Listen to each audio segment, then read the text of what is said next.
Canciones de mierda petando la radio. Llevan 30 años con el mismo horario. Estrellas consagradas, pop rancio, rock viejo. Dejen ya de la alcoba a tanto pellejo. Este es el momento, es nuestro borrego. La gente que ahora escucha mis restos y otros a cientos, a miles, es cierto. Trabajamos mucho, dejamos el resto. Crear y crear a diario, pero tú quieres escuchar lo mismo y no espero que adviertas en esto todo el sentimiento. Tus canciones vanas, siempre a todas horas. En casa, en la playa, en el hilo musical, en el bar, la farmacia. Requete petido hasta la repugnancia. Y aún tarareas, lo silbas y cantas. Estás sumergido en esa zombiciada.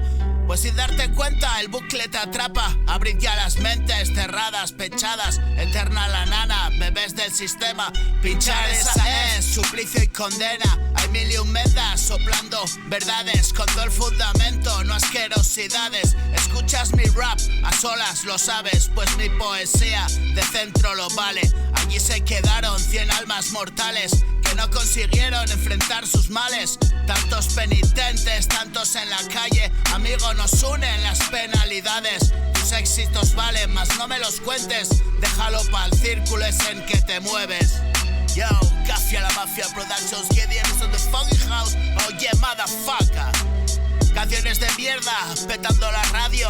Llevan 30 años con el mismo horario. Estrellas consagradas, pop rancio, rock viejo. Dejen ya de dar coba a tanto pellejo.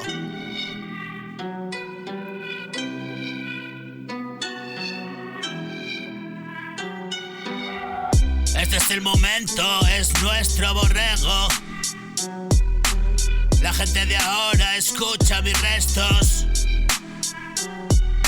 y otros a cientos, a miles, es cierto. Trabajamos mucho, dejamos el resto. Crear y crear a diario, pero tú quieres escuchar lo mismo y no espero que adviertas en esto todo el sentimiento. Tus canciones vanas, siempre a todas horas. En casa, en la playa, en el hilo musical, en el bar, la farmacia. Requete petido hasta la repugnancia.